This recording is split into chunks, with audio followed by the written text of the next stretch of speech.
This is the syllabus talk for Chemistry 161 for fall 2026 at Windward Community College. The voice you're hearing is that of the illustrious instructor, Michael Ferguson. Welcome to the class. I know there's another welcome video, but this one is focusing on the syllabus. And I'm following a template that was given to us by us as the faculty, by the college. So here are the mission statement. And here is for me, it said, introduce myself. I'm just kind of giving a professional sort of introduction here. This is my 20th year teaching at the university, for instance. I have a degree in chemical engineering and a PhD in chemistry. There's my research. I'm a physical chemist, so I do kind of the physical side of chemistry. So that's how you get a hold of me. I have my office hours and the email. So I know, and this is the age of artificial intelligence, at least the emergence of artificial intelligence. I and you students happen to be biological intelligences. As a biological intelligence, we have various special features, one of them being sleep, another one being play. And during the day, like the business day, I'll be very quick in responding to you. But if it's the weekend or if it's night and I'm sleeping, it's going to be a little longer. In general, I'll respond to you within a business day, but if it's during normal work hours, it'll be much quicker. So I guess apparently use Lamaku email. So I guess that's a little more secure. And hopefully this contingency plan doesn't happen. That's just written there, I guess, for legal. So what is this class? This is a 16-week class. Everything is async online, including the tests. There's nothing that's required in person. Regular substantive interaction. So there's plenty of that with the computer program, but talk about the human part of things. You will receive every week at least the minimum of 2 mass communications from me. First one is dealing with due dates, so you don't have to always worry, like, when is something due? I will remind you every week of what's due for the next up-and-coming due dates. And also, I will send you out a article and a video on something new in science. I say something new, maybe it might be, I don't know, a few years old, but it's something new. It's usually something chemistry related, and it's usually from the American Chemical Society magazine, Chemical Engineering News. That's kind of where I draw from for the most of that. But it's something that's new, and it's like a up-and-coming discovery or something, a direction we're trying to make. There's lots of stuff going on that in chemistry. And then there is a forum on that, so discussion, so you can go and you can write each other and talk about that. That's optional, but that way you have a clear interaction with me, you have a clear interaction with your colleagues and your classmates in class. And then when it comes to the graded parts, you will get immediate feedback with the Mastering Chemistry. This is more for student check-ins here. So following exams, students are not doing well. All right. First of all, if you get an email from me or any communication from me, it's not a bad thing. You're not in trouble. I'm looking to help you. Before I talk about my teaching philosophy, I didn't talk about that. Now, I'm a guide in the side or coaching sort of way of doing things. So if you're not doing very well in a test, I'm going to say, hey, what happened? What's going on? What can we do to improve this? If you are doing great, I will write you and congratulate you that you're doing great. So the students seem to really like it. Whenever a student gets an A, I'm going to write you and tell you good job on your A. And let's say you're an A student and then suddenly the next section you get a B or a C in the test. I note that, I'm a check-in on you, and that's when I found out sometimes there's other stuff going on. And I see faculty as also a triage So I want to see how you're doing, and like I look at you as a whole person, a biological intelligence with all our special features of biological intelligences, and we have complications at some time, and then we can solve those complications, and help you not only in the class but in life in general. So, which is why it's so important to take me for chemistry, is because you leave it better than you came, right? In every sense of the word.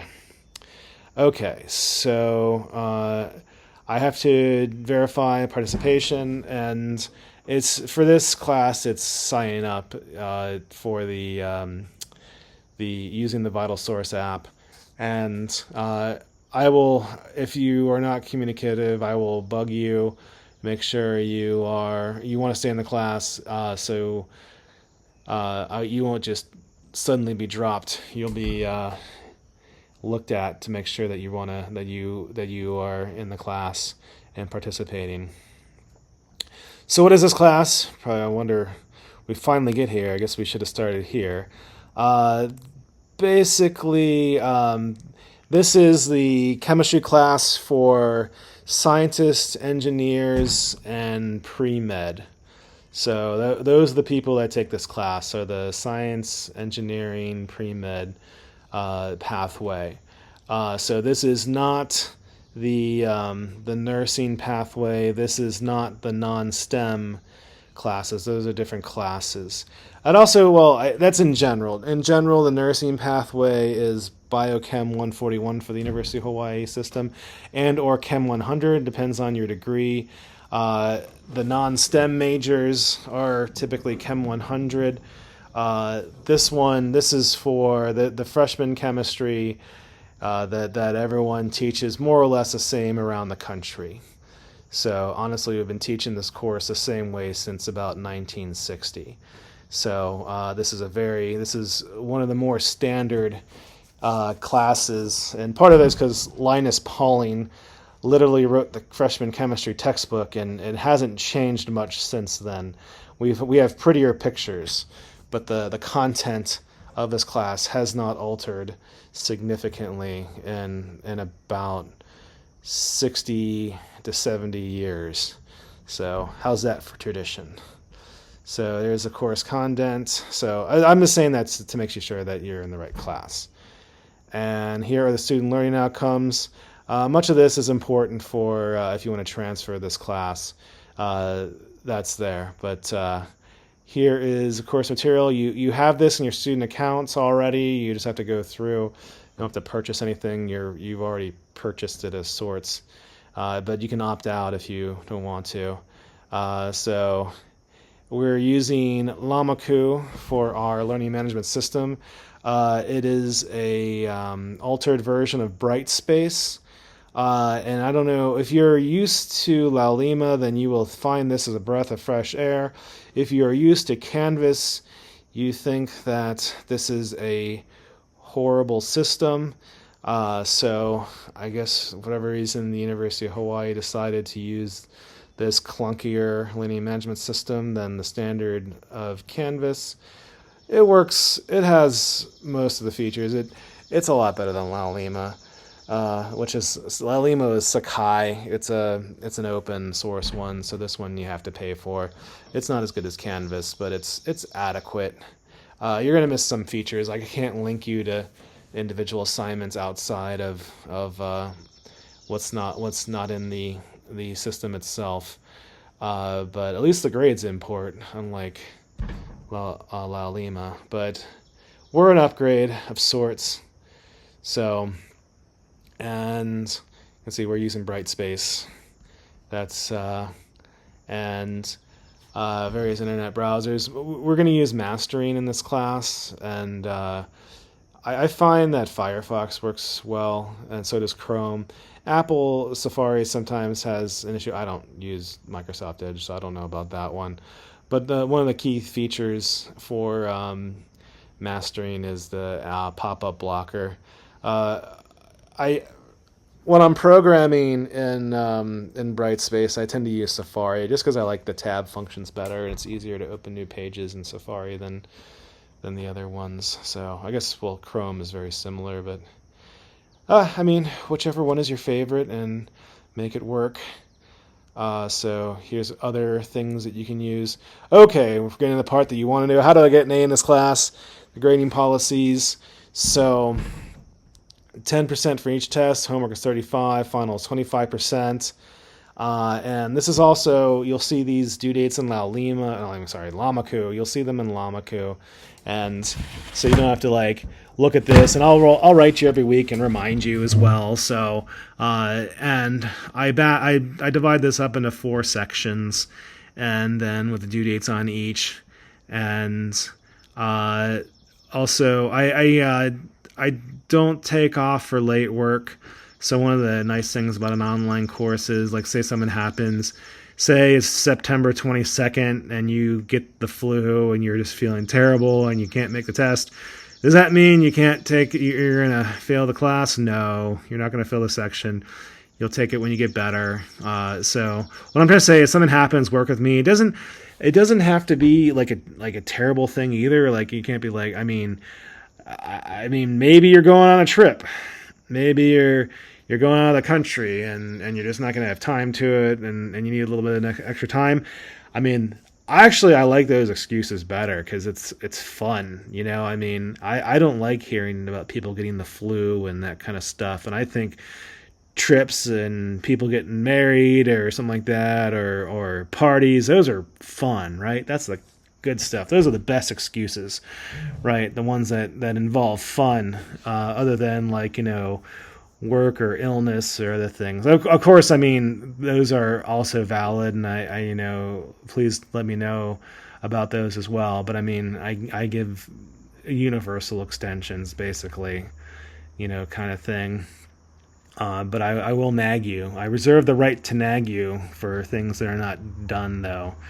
So maybe I should put that as my teaching philosophy. Guide on the side, coaching and nagging. You will be nagged incessantly during this class. So, and then everything's due December 18th, the final. And one thing, though, I'm not going to write this down, but students that score better in the final, I give you the final grade. So let's say that you're a C student, and I have seen this happen. You're a C student or a B student throughout the class, and the final comes along, and then you get an A in a final. Like, I'm going to give you an A in the class because you've earned it. You've earned it. You did well. So the opposite is not true, though. Let's say that you're an A student all the way throughout, and then you get a C or a D on the final, and then you average to a C, you get the average grade.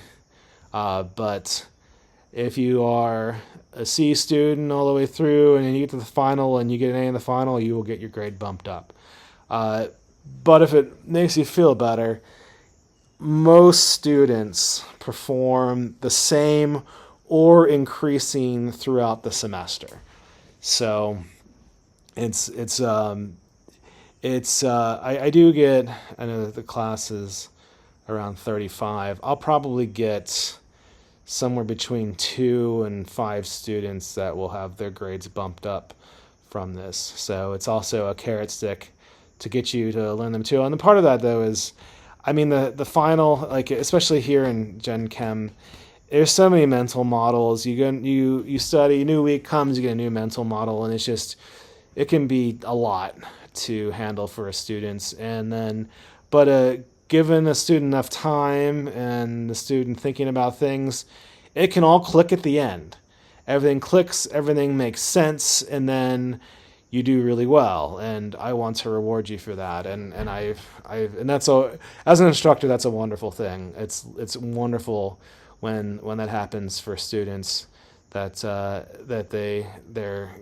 I mean, your brain probably feels like mush at the end of it, though. I mean, because you're like, what is this stuff? I don't get, and suddenly, I get it all, and you will be rewarded if and when that happens. So, what I'm trying to say is, I'm I'm trying to make you understand that I'm on your side. I'm on your side as a human, on your side as an instructor. I want you to do well. You have to prove it though.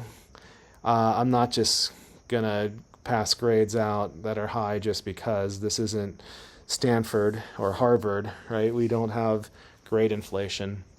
You have to prove your grades, but you have to earn them, I should say. But earning them, you get rewarded for at the end putting things together. So here we go. Academic integrity, and this is going to fall into the list. Artificial intelligence.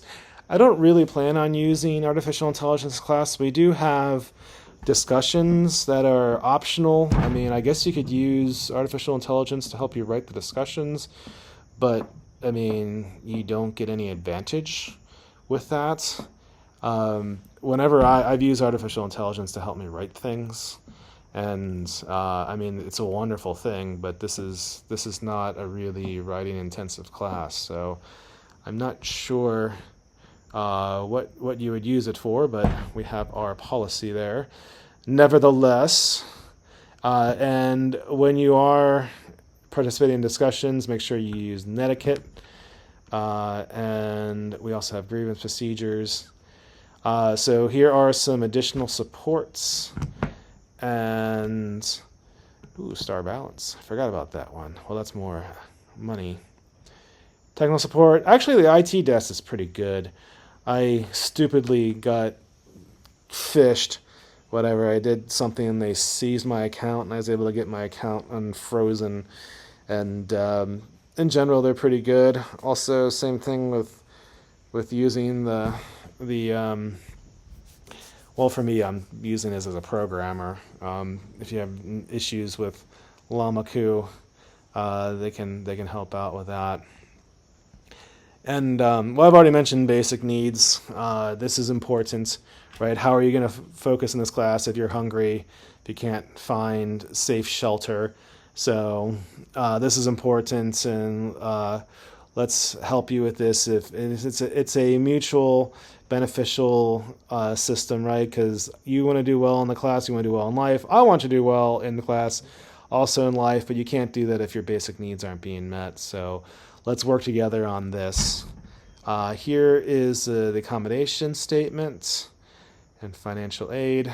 Not now, it's more later, in the springtime, I obviously don't have a link for financial aid. Apply for scholarships, and this is, apply for scholarships because you'll probably get some. And of course, you have to fill out the FAFSA, but that's more in the springtime. But, do that, and unless you don't like money. I mean, if you want to pay more money, then just ignore, financial aid. For LGBTQ+, I am a safe zone advocate as well. So alongside this, I do take this seriously. I take everything seriously here, of course, but I want to mention that. So mental health counseling, depression, anxieties are on the rise, and that can be very crippling. If you need help with this, this is where you can get some in-school support. And student conduct code here, TRIO, Title IX. So just so you know, I am a responsible person according to the federal government. And as a responsible person, I am required to report. So any sex discrimination, gender-based violence to the campus Title IX coordinator, which is Karen Cho. She is the head of human resources. So, if